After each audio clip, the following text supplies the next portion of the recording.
Tidak mengenai kasus Sahrul, gimana sih Gali, gimana? Oke. Jadi aku mau apresiasi buat Doktif. Lu keren banget, Dok. Mereka nada tinggi, kau lawan nada tinggi. Mereka itu berusaha menjatuhkan mentalmu, tapi mentalmu tidak pernah jatuh. Untuk Frozen, jangan biasakan membahas pembahasan yang di luar kasus tersebut. Jauh banget pembahasan kamu, jauh banget. Untungnya Doktif pinter, gak mau menanggapi dirimu. Ngapain kau nanyain kasus masalah lain? Terus kau ngeceng-ngecengin Doktif. Terus buat si lakinya itu pengacara si laki. Terus bilang Doktif disuruh belajar-belajar, elu yang belajar.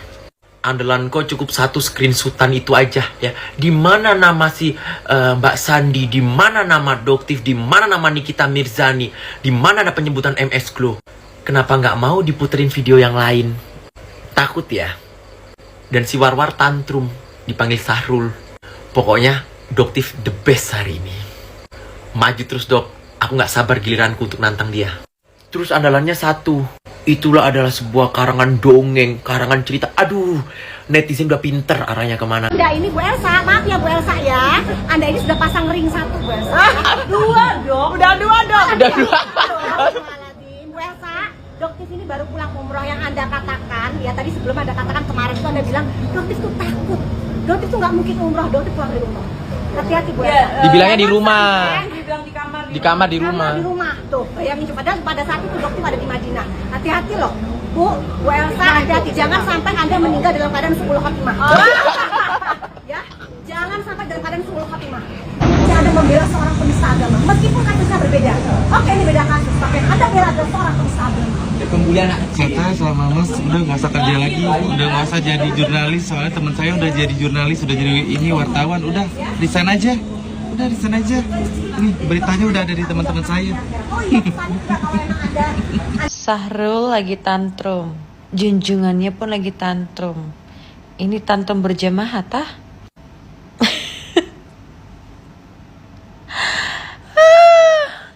Terus Salvo ngeliat Doktif cantik banget, ya ampun.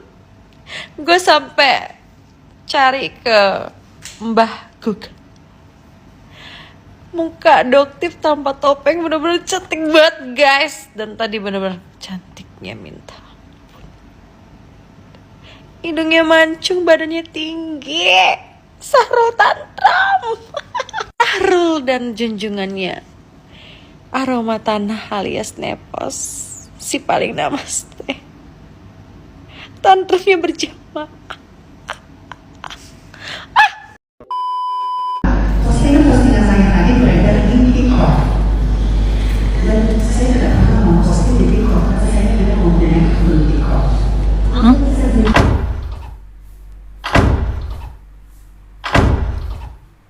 Dan lagi-lagi ibu tadi mengatakan saya mau posting postingan itu adalah karena saya pansos, sedangkan ibu mulai terjun ke dunia maya 2024, sedangkan saya sudah dikenal dari 2017. Bagaimana saya bisa pansos dengan ibu?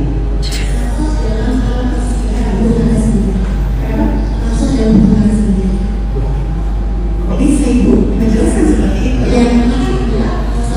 Sedangkan kalau saya lebih banyak dibanding ibu di sana.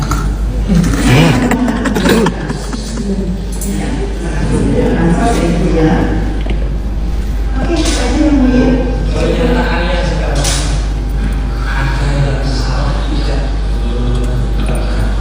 Iya, saat keberatan yang mulia, karena saya tidak mau posting Doktif sama sekali. Saya hanya mengatakan dokter dan dosen itu boleh mulai saya. Tapi banyak orang mengakui tidak semua orang tidak mengenal dosen karena saya kenal dengan boleh makan. Jadi kalau dikait-kaitkan dengan saudara Sandi Penasih, apalagi saksi mengatakan bahwa saya tidak ada masalah dengan Sandi Penasih. Bagaimana kita hidup saat menggunakan bahwa itu sosmed untuk Sandi Penasih. Begitu.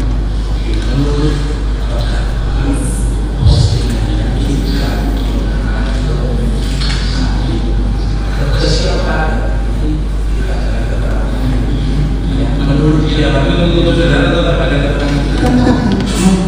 Menurut saudara yang disebutkan. Iya, komunikasi. Menurut dia. Kalau saya masuk ke hasil karena jauh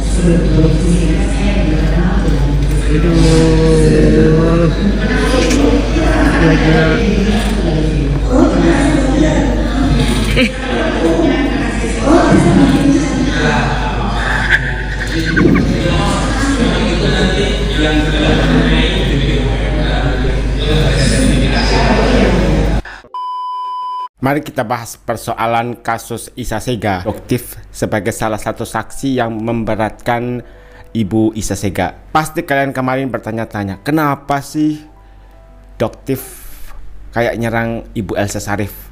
Salah satu pengacara atau bukan, saya juga kurang tahu, dari Isa Sega. Karena kenapa? Kemarin pada saat Doktif memberikan kesaksian, tidak diperbolehkan oleh pihak sebelah. Bahkan Ibu Elsa Sharif mengeluarkan 3 pernyataan yang membuat Doktif ini marah. Namanya Doktif, lu jual gue beli, lu jual gue borong. Itu adalah prinsip hidup dari Doktif. Dan kita tahu sosok Doktif itu seperti apa. Dikeroyok kanan kiri depan belakang, beliau itu nggak gentar guys. Makanya kemarin dia tuh berani untuk datang menghadiri persidangan Isa Sega sebagai saksi.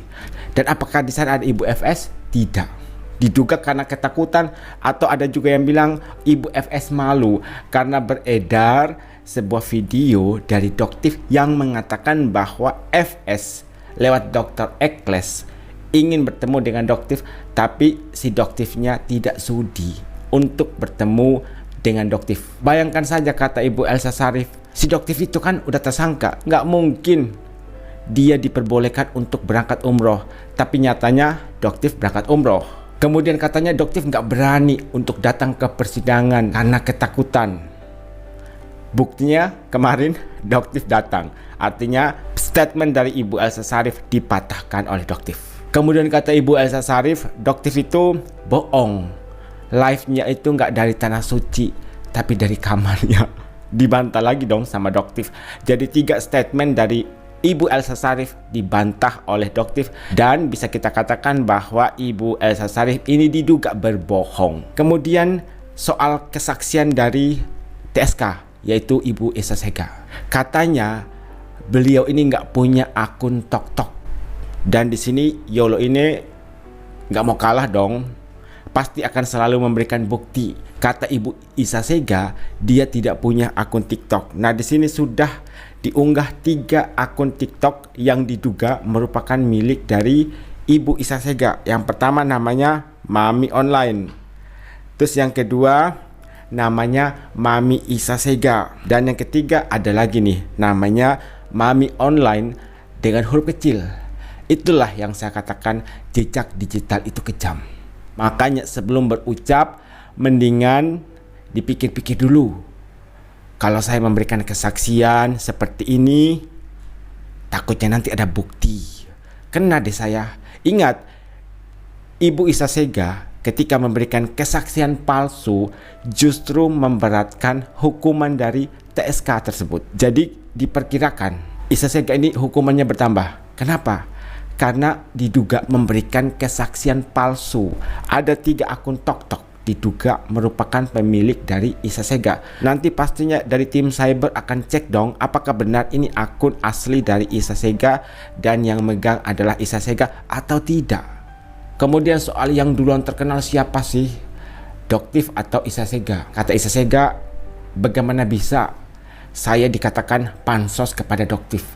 Saya mulai dikenal orang tahun 2017, sedangkan Doktif kan tahun 2024. Menurut saya patokan pansus atau tidak pansus itu bukan berdasarkan mulai kapan Anda terjun sebagai seorang selebritis atau sebagai seorang public figure atau seorang selebgram. Patokan pansus itu menurut saya tentang menjadi terkenal.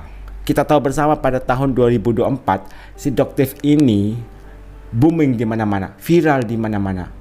Apalagi di kalangan pengguna skincare dengan review beberapa produknya dan lewat Doktif. Dan tentu saja Nikita Mirzani jangan pernah dilupakan. Para konsumen akhirnya mereka memilah. Sebelum membeli, mereka berpatokan kepada Doktif, produk ini aman atau tidak dan sebagainya. Jadi menurut saya agak sedikit kurang setuju gitu ya dengan apa yang dikatakan oleh Isa Sega tentang pansos, dan sejak kapan Anda merambah ke dunia hiburan. Tadi juga Galih membahas tentang Ibu Elsa Sharif yang katanya memberikan pertanyaan yang tidak sesuai pada konteksnya. Tapi di sini beruntungnya Doktif itu tidak merespon pertanyaan-pertanyaan yang menurut Doktif itu tidak penting. Pertanyaan tidak penting, ngapain dibahas? Mungkin hal itu juga ya yang membuat Ibu Elsa Sharif ini semakin emosi atau marah dengan si Doktif. Makanya tadi Doktif kasih pesan, Ibu Elsa sudah pasang ring di jantung loh, hati-hati. Ini juga kan sebuah pesan gitu ya, pesan yang bagus gitu ya dari Doktif kepada Ibu Elsa Sharif. Kemudian ada juga pernyataan dari Galih tentang Isa Sega yang tidak menyebut nama. Tidak menyebut nama lengkap Dr. Samira atau Mbak Sandi Purnamasari atau Nikita Mirzani. Tapi menurut saya, kalau dilihat dari alur cerita dari Ibu Isa Sega dari awal sampai menjadi tersangka, diduga obrolannya itu mengarah kepada ketiga sosok tersebut. Mungkin anak usia SD kelas 6 sudah paham sih kalau diperdengarkan semua story dari Isa Sega dari awal sampai akhir, pasti anak SD kelas 6 atau kelas 5 pun sudah paham. Oh, Isa Sega ini lagi ngomongin si A, lagi ngomongin si B, lagi ngomongin si C. Jadi pengacaranya itu hanya berpatokan kepada hal tersebut. Isa Sega kan nggak sebut nama. Tapi ingat, hakim itu objektif dan dia akan menilai segala sesuatu dari awal sampai akhir. Mereka bukan anak kecil lagi, Paman.